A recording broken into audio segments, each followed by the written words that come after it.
اب میں چند وظائف بھی آپ کو بتا دیتا ہوں کہ رات کی عبادت کرنی کس طریق پر ہے، طریقہ مسنون بتا دیتا ہوں اچھا، جو بہت سارے بزرگوں نے، اولیاء نے، صلحاء نے حضور علیہ السلام کی مبارک سنتوں سے اخذ کر کے بیان کیا۔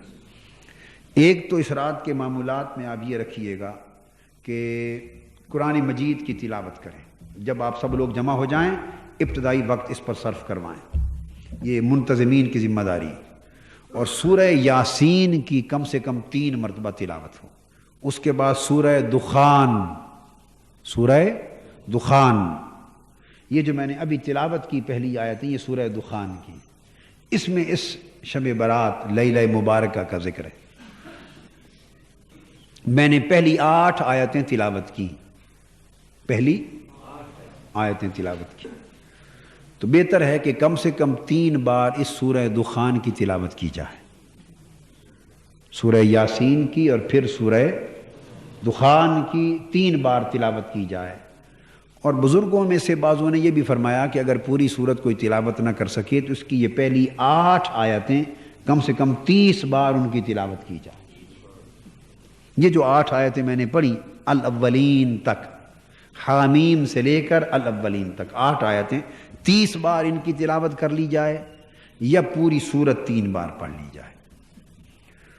اس کے بعد تیسرا پھر وقت لگائیں ایسا کم سے کم 100 بار، اور اگر کچھ لوگوں کے پاس الگ معمول ہو تو زیادہ 1000 بار بھی کر سکتے ہیں۔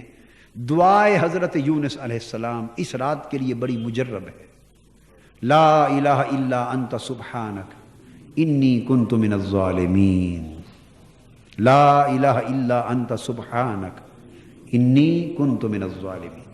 ایک تسبیح تو کم سے کم اس کی رکھ لیں، اگر کوئی زیادہ بھی پڑھنے کی فرصت ملے تو برکت ہے۔ اسی طرح ایک تسبیح استغفار کی، استغفر اللہ العظیم الذی لا الہ الا هو الحی القیوم واتوب الیہ۔ اور ایک تسبیح کم سے کم درود پاک کی، درود پاک مختصر، اللہم صلی علی سیدنا و مولانا محمد وعلی آلہ وصحبہ وبارک وسلم۔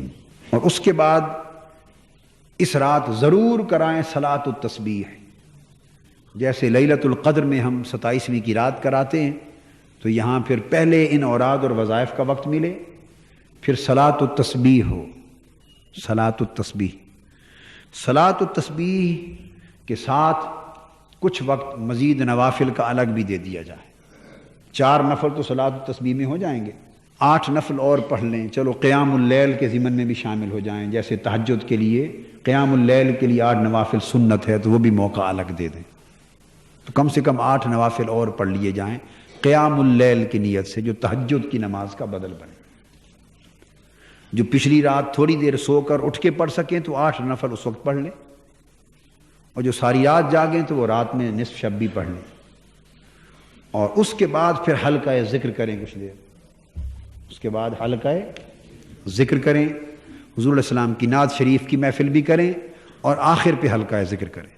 نوافل کے بعد نعت شریف کی محفل کریں اور حلقہ ذکر کریں، تاکہ اس طرح تمام برکتوں کے ساتھ اس رات کو معمور کر لیا جائے۔ اور ایک دعا آپ کو بتا دیتا ہوں، مختصر ہے، جو کثرت کے ساتھ اس رات نوافل کے دوران بھی پڑھتے رہیں، ہر 2 نفل پڑھیں تو دعا کر لیں، پھر اگلے 2 نفلوں کے بعد دعا کریں، صلاۃ و تسبیح کے بعد بھی پڑھیں، قیام اللیل کے بعد بھی پڑھیں، اور چاہیں تو تسبیح بھی اس دعا کی کر لیں۔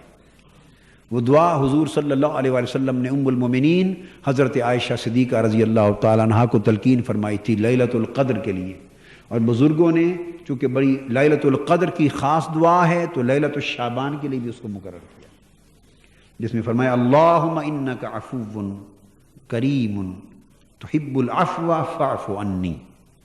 مختصر تو اس طرح بھی پڑھ سکتے ہیں اللہم انک عفو، یہ حدیث پاک سے ثابت ہے، حضور علیہ السلام کی تلقین فرمائی گئی دعا ہے، کہیے اللہم انک عفو تحب العفو فاعف عنی۔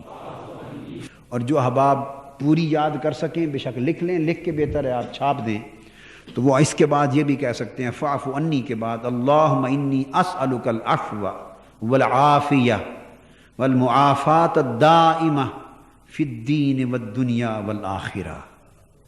یہ پوری دعا کر لیں.